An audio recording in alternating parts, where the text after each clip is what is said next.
Pozdrav Kriopestovcima. Veliko mi zadovoljstvo što nas ništa ne može zaustaviti, pa ni svjetska pandemija. Na molbu kolege Damira Agičića izabrao sam govoriti o jednom izdanja Centra za komparativne historijske i interkulturne studije Filozofskog fakulteta Sveučilišta u Zagrebu, a to je Desničin epistol, svezak prvi, godine 1910-1945. Mogu biti naravno i u nekoliko ovih drugih naših izdanja koja su sva poput epistolara projekte, naravno. Na svakom od njih je radio veći projekt. I osjećam potrebu najprije zahvaliti se, to imenično ću neke od njih ispomenuti, ali ću kazati zašto sam izabrao ovo. Riječ je o 7-godišnjem projektu, započet 2012-13. godine, na kojemu je surađivalo nekoliko desetina. Napose moj Filozofskog fakulteta izdvojit ću najprije profesoricu Sanju Brojić, kao i uvažene gospođe kćerke pisala pesnice Olga Škarić, Jelena Pilić-Pesnica i Nataša Željević.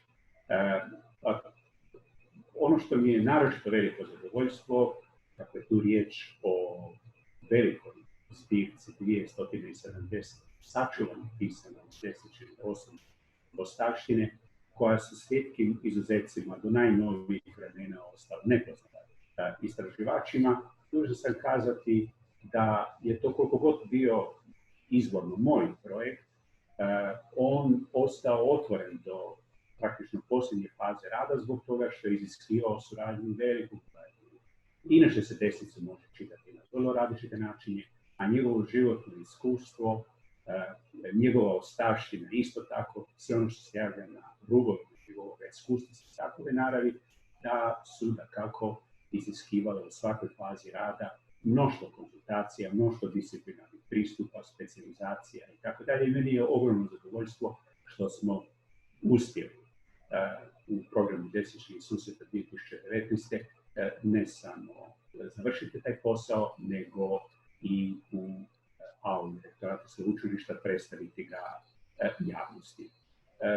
To je dobilo takvu formu kakvu ima, zahvaljujući prije svega i visoko kvalitetnoj lekturi i redakturi koju je realizirala kolegica Samanta Paranić i nadasve nakladničkom naporu, uredničkom naporu kolege Bulja.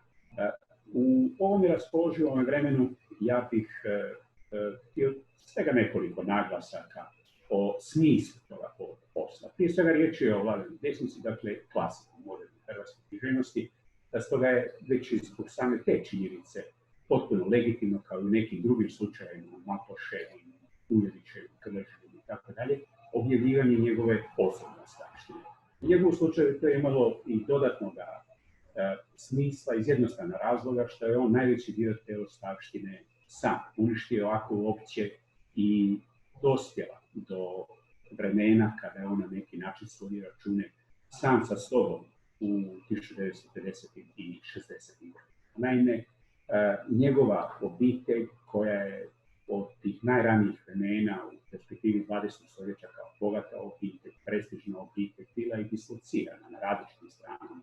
Najprije u Obrovcu, Zadru, Islamo-Grčkome, kasnije u Splitu, ali na Šibeniku, na različitim drugim stranama, je dakako različite artefakte koje je bila iza sebe postavljala i oni su u sudarima s realnostima Prvog svjetskog rata, Drugog svjetskog rata, kao i različitih drugih okolnosti, velikim dijelom nestajali. A na koncu konca i sam pisac duboko uvjeren da je njegovo djelo najvažnije što iza njega treba ostati, bio mišljenja da što manje tih tragova ima, da će biti manje nesporazuma u vezi s njegovim samom.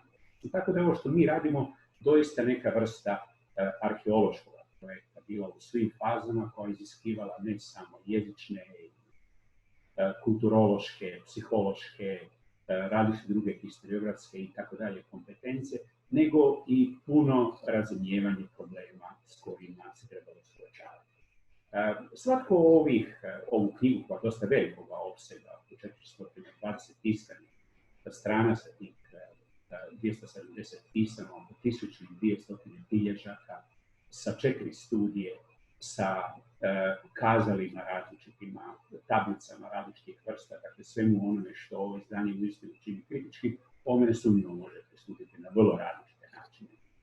Za neki će pravo otkriće biti jezik, prije svega onaj obiteljski jezik koji je postojao vjerojatno među samim desnicama na tim razmišljima njihovih različitih kulturoloških i lingvističkih iskustava i koji velikim dijelom fascinira našu pretpostavci Vladana Desnice, njegova strica Boška Desnice u Obrovcu, obiljem dalmatinizama, romanizama, talijanizama, germanizama i tako dalje, u jednome izuzetno bogatome, sočnome jeziku, tečnome, izražajnome i tako dalje.